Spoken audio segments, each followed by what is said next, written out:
السلام علیکم ورحمۃ اللہ وبرکاتہ۔ بسم اللہ الرحمن الرحیم۔ عزیز طلباء، تفسیر کے آج کے سبق میں ہم وقال نسوۃ فی المدینۃ امرأۃ العزیز یہاں سے شروع کر رہے ہیں، توجہ کیجیے۔ اعوذ باللہ من الشیطان الرجیم، بسم اللہ الرحمن الرحیم۔ وقال نسوۃ، اور کہا عورتوں نے، فی المدینۃ شہر میں، امرأۃ العزیز عزیز کی بیوی،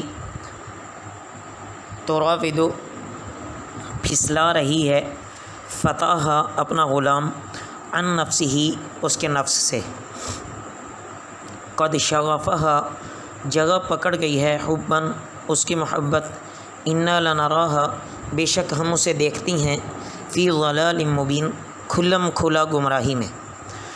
فلما سمعت پھر جب اس نے سنا، بمکرہن ان کا فریب، ارسلت الیہن دعوت بھیجی ان کی طرف، واعتدت لہن اور تیار کی ان کے لیے، متکان ایک محفل، وآتت اور دی کل واحدۃ ہر ایک کو، منہن سکیناً ان میں سے، سکیناً ایک ایک چھری، وقالت اور کہا، اخرج علیہن نکل آ ان پر، فلما پھر جب، رأینہ انہوں نے اسے دیکھا، اکبرنہ ان پر ان کا رعب چھا گیا، وقطعن اور انہوں نے کاٹ لیے، ایدیہن اپنے ہاتھ، وقلنا اور کہنے لگیں، حاش للہ اللہ کی پناہ، ما ھذا نہیں ہے یہ، بشرن کوئی انسان، ان ھذا نہیں ہے یہ، الا مگر، ملکن فرشتہ، کریم بزرگ۔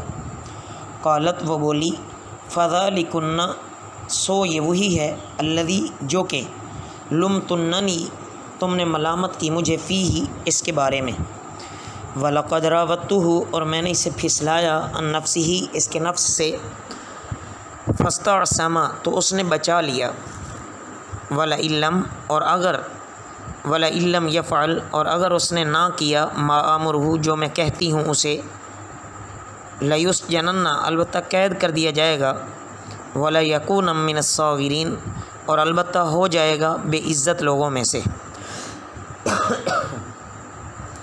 قال اس نے کہا، ربی اے میرے رب، السجن قید، احب زیادہ پسند ہے، الیہ مجھے، مما اس سے جو، یدعوننی مجھے بلاتی ہیں، الیہ اس کی طرف، وَإِلَّا تَصْرِفْ عَنِّی اور اگر نہ پھیرا مجھ سے، کیدہن ان کا فریب، اصب الیہن مائل ہو جاؤں گا ان کی طرف، وَأَكُنْ اور میں ہوں گا، من الجاہلین جاہل لوگوں میں سے۔ فاستجاب لہ سو قبول کر لی اس کی دعا، ربہ اس کے رب نے، فصرف عنہ پس پھیر دیا اس سے، کیدہن ان کا فریب، انہ بے شک وہ، هو السمیع العلیم وہ سننے والا ہے جاننے والا ہے۔ ثم بدا لہم پھر انہیں سوجھا، من بعد اس کے بعد، ما رأوا الآیات جب انہوں نے دیکھیں، الآیات نشانیاں، لیسجننہ اسے ضرور قید میں ڈالیں، حتی حین ایک مدت تک۔ عزیز طلباء، زلیخا کے اس کارنامے کی داستان کہاں چھپ سکتی تھی؟ اس واقعہ کی خبر شہر میں ہو گئی۔ چند امیر زادیوں نے نہایت تعجب اور حقارت سے اس قصے کو دہرایا کہ دیکھو، عزیز مصر کی بیوی ہو کر ایک غلام پر جان دے رہی ہے، اور یہ زلیخا کی ان کے نزدیک بہت بڑی غلطی تھی۔ زلیخا کو جب اس لعن طعن کی خبر ہوئی تو اس نے ایک زنانہ مجلس آراستہ کی، اور شہر کی طعنہ دینے والی عورتوں اور امیر زادیوں کو بلایا، اور کہا کہ تمہاری دعوت ہے، تشریف لاؤ۔ اس میں بعض چیزیں رکھ دیں، چاقو سے تراش کر کھانے والی، ہر ایک عورت کو ایک ایک چاقو یا چھری دے دی، تاکہ تراشنے کے قابل چیزوں کو کاٹنے میں چاقو سے کام لیں۔ یہ سب سامان درست کر کے عزیز مصر کی بیوی نے حضرت یوسف علیہ السلام سے کہا کہ باہر آ جاؤ، آپ کا نکلنا تھا کہ عورتیں حضرت یوسف علیہ السلام کا حسن و جمال مشاہدہ کر کے ہوش و حواس کھو بیٹھیں اور مدہوشی کے عالم میں چھریوں سے پھلوں کی بجائے اپنے ہاتھ کاٹ لیے۔ جب سامنے سے چلے گئے اور عورتوں کو ہوش آیا اور تکلیف محسوس ہوئی، تب پتہ چلا کہ بجائے پھلوں کے ہاتھ کاٹ چکے۔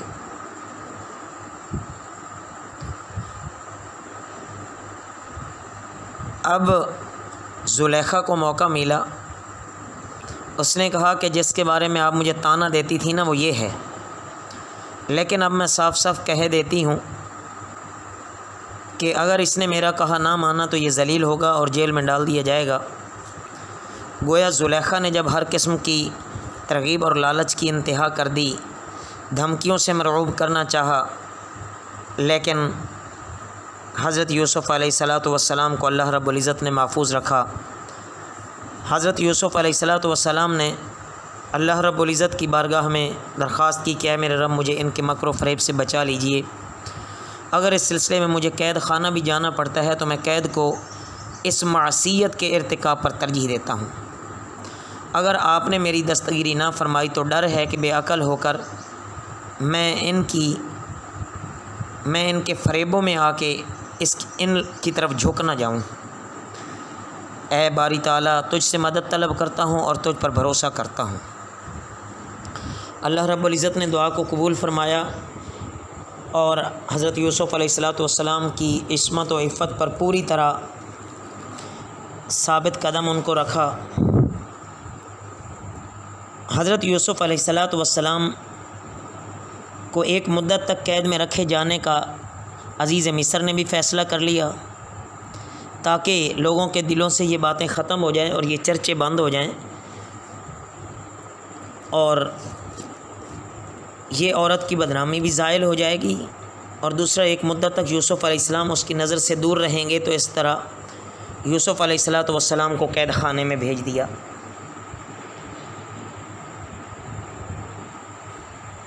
وَدَخَلَ مَعَهُ السِّجْنَ، اور داخل ہوئے اس کے ساتھ قید خانے میں فتیان، دو نوجوان۔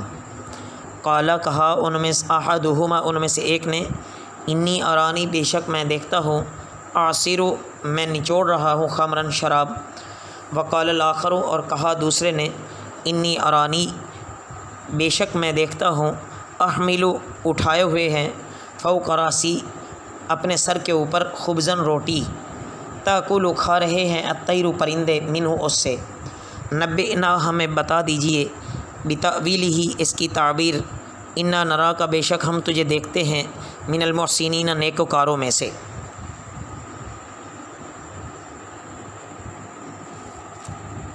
حضرت یوسف علیہ السلام جب قید خانے میں گئے تو اسی زمانے میں دو نوجوان قیدی اور بھی جیل خانے میں لائے گئے، جن میں سے ایک بادشاہ مصر کا باورچی تھا اور دوسرا ساقی تھا، یعنی بادشاہ کو شراب پلانے والا۔ حضرت یوسف علیہ السلام کے اخلاق اور کردار کا اثر قیدیوں پر ہوا۔ حضرت یوسف علیہ السلام پیغمبرانہ اخلاق اور رحمت اور شفقت کے سبب قیدیوں کے دلداری اور خبرگیری فرماتے، جو بیمار ہوتا اس کی عیادت کرتے، جس کو غمگین پاتے اس کو تسلی دیتے، صبر کی تلقین کرتے، رہائی کی امید سے اس کا دل بڑا کرتے، خود تکلیف اٹھا کر دوسروں کو آرام دینے کی فکر کرتے، رات بھر اللہ تعالیٰ کی عبادت میں مشغول رہتے۔ الغرض قید خانہ میں حضرت یوسف علیہ السلام کی مروت، امانت، راست گوئی، حسن اخلاق، کثرت عبادت، معرفت، تعبیر رؤیا اور ہمدردی جیسے عظیم اخلاق کا چرچا تھا۔ جیل کے دو ساتھیوں کو خواب آیا۔ جو ساقی ہے اس نے اپنا خواب حضرت یوسف علیہ السلام سے بیان کیا کہ میں خواب دیکھتا ہوں کہ میں شراب بنانے کے لیے انگور نچوڑ رہا ہوں اور بادشاہ کو شراب پلا رہا ہوں۔ باورچی نے کہا کہ میں نے خواب دیکھا ہے کہ میرے سر پر روٹیوں کا خوان ہے، جس میں سے پرندے نوچ نوچ کر کھا رہے ہیں۔